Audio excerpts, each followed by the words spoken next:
ये लोक मंथन का चौथा संस्करण है। इससे पहले भोपाल में, रांची में, गुवाहाटी में और देश भर से और दूसरे कई देशों से यहाँ करीब 2500 लोग आए हैं जो विचारशील हैं, चिंतक हैं और भारत के प्रति एक भारतीयता का भाव उनके मन में है।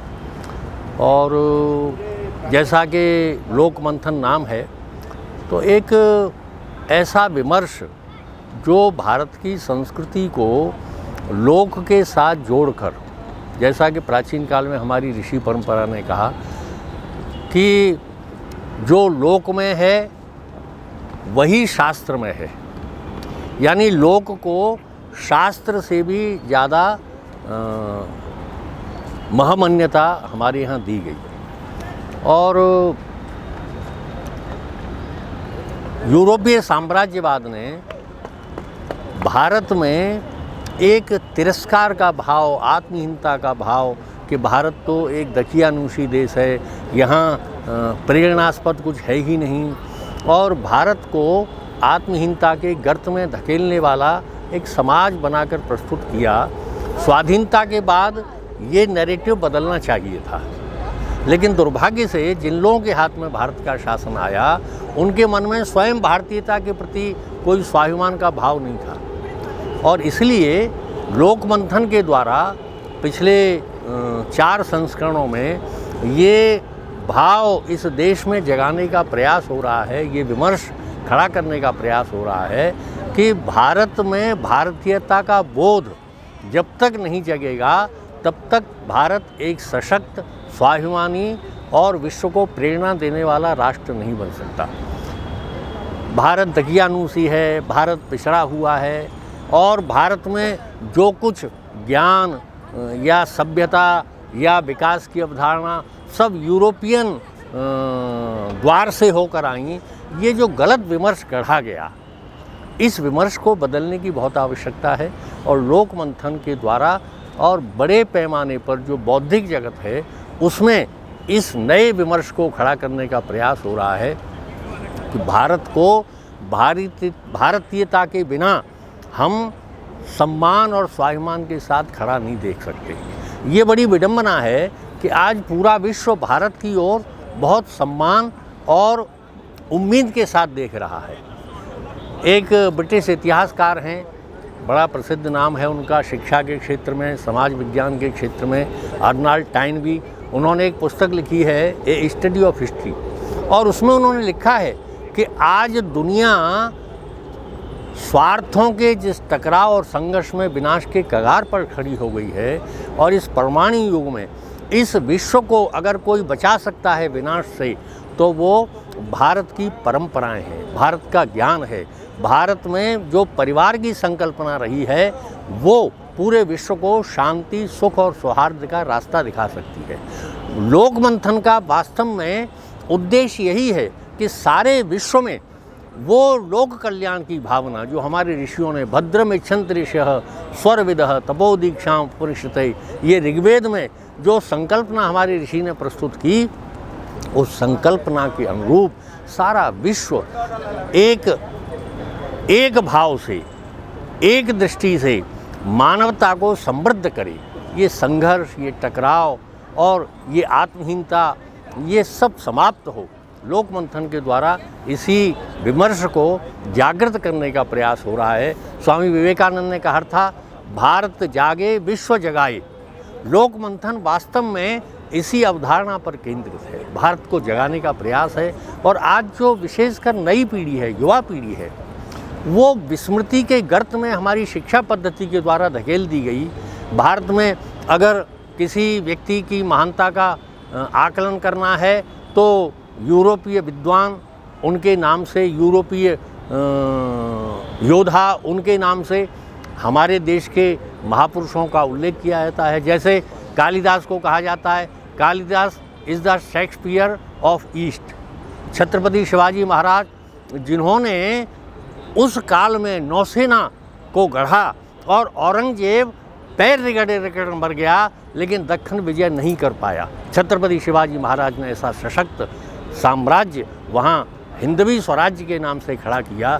नौसेना का निर्माण छत्रपति शिवाजी ने उस काल में किया और आज भारत की जो नौसेना है वो उसी कंसेप्ट को विकसित करते हुए यहाँ तक पहुँची है। लेकिन छत्रपति शिवाजी को कहा जाता है छत्रपति शिवाजी नेपोलियन थे।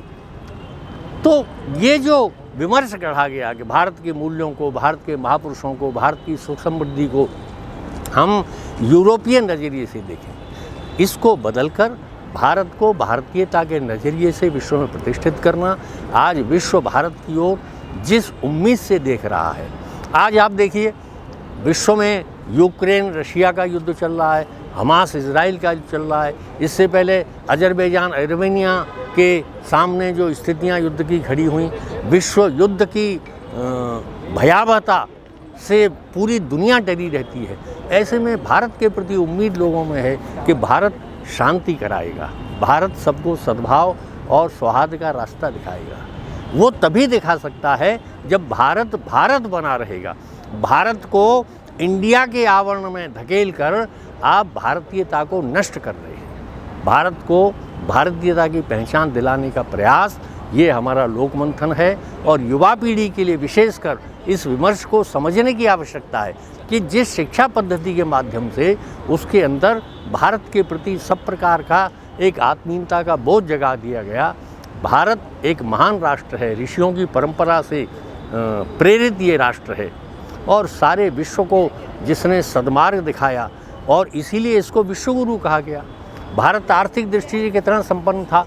जब अंग्रेज यहाँ आए तो ये साक्ष्य है दस्तावेजों में कि भारत का विश्व की जीडीपी सकल घरेलू उत्पाद में 27% योगदान था। आज भारत का योगदान कहाँ है? तो ये इतना हम आर्थिक अवनति के शिकार कैसे हुए? तो हम अपने स्वत्व को भूल गए। लोकमंथन उस स्वत्व को जगाने की एक भूमिका निभा रहा है। देखिए, हमें समन्वय करने की आवश्यकता ही नहीं है। भारत उत्तर से लेकर दक्षिण तक, अटक से लेकर कटक तक एक राष्ट्र है। जैसा मैंने पहले कहा कि भारत में जो राष्ट्र की संकल्पना है ये पश्चिम के नेशन की संकल्पना नहीं है। भारत राष्ट्र जिसे कहा जाता है वो एक सांस्कृतिक अवधारणा है। एकात्म भाव ही यहाँ सबसे मूल तत्व है। काशी विश्वविद्यालय के एक बड़े विद्वान हुए, उनका नाम मुझे स्मरण नहीं आ रहा, उन्होंने एक भारत की मौलिक एकता पुस्तक लिखी है। आप जो उत्तर दक्षिण की एकता की बात कर रहे हैं, तो भारत की मौलिक एकता का आधारभूत तत्व उन्होंने अथर्ववेद में जो पृथ्वी सूक्त है उसको बताया है। माता भूमि पुत्रो अहम पृथिव्याः, ये धरती हमारी माता है, हम सब इसकी संतति हैं। माता और संतति का जो भाव है ये हम सबको एक बना कर रखता है। दक्षिण में विजयनगर साम्राज्य, पंजाब में जो महाराजा रणजीत सिंह का सिख साम्राज्य और छत्रपति शिवाजी महाराज का, महाराणा प्रताप का, ये जो सारी शक्तियां हैं ये भले ही अलग अलग प्रांतों की हैं, अलग अलग क्षेत्रों की हैं, लेकिन भारत का प्रतिनिधित्व करती हैं। और इसलिए भारत को हमें अलग दिखाने का प्रयास किया गया। मेरा और स्पष्ट मत है, जो आज नारा दिया जाता है विविधता में एकता भारत की विशेषता, ये नारा गलत है। भारत तो एकत्व के साथ बना हुआ, गीता में आया है, कृष्ण ने कहा एको अहम बहुश्यामः, मैं एक हूँ लेकिन बहुतों में विविध रूप से प्रदर्शित हुआ हूँ। तो भारत एक है, उस एकता में से विविधता निकली है, विविधताओं में से एकता नहीं आई है। ये अंग्रेजों ने बड़ी चालाकी से नैरेटिव हमारे दिमाग में डाला कि हम तो विविध हैं। विविध का अर्थ ही है कि हम अलग हैं, हम एक हैं, उस एकता में से हमारी विविधता निरूपित हुई है। और इसलिए भारत उत्तर से दक्षिण तक, हम रानी रुद्राम्मा और रानी चेन्नम्मा ये बिल्कुल दक्षिण की हैं और मैं उत्तर का हूँ। मेरे मन में विद्यार्थी जीवन से इनके प्रति बहुत आदर भाव है, क्योंकि राष्ट्र की रक्षा के लिए इन्होंने प्राणपण से अपना सर्वस्व न्यौछावर कर दिया। और इसलिए ये एकता हमें स्थापित करने की ज़रूरत नहीं है। एकता हमारा आधारभूत तत्व है और लोकमंथन के माध्यम से हम इस एकत्व भाव को पूरी तरह जागृत कर रहे हैं। और हमारे यहाँ ऋग्वेद में आया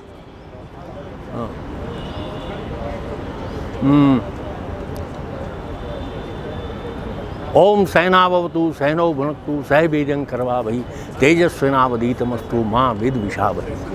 हम सब संयुक्त होकर चलें और एक दूसरे से बिल्कुल जाति के नाम पर, भाषा के नाम पर, राजनीति के नाम पर विद्वेष न करें। यही राष्ट्र की एकता का मूलभूत तत्व है और यही लोक मंथन का सार है। ये पूरा एक लोक है। लोक की जो परंपरा है ये भौगोलिक नहीं है। आप देखिए, ये पृथ्वी लोक है, फिर पाताल लोक है, फिर ध्युलोक है, इससे भी आगे फिर परलोक है, जिसे कहते हैं कि परलोक सिधार गया। तो लोक की परंपरा बहुत व्यापक है, लोक की दृष्टि बहुत व्यापक है।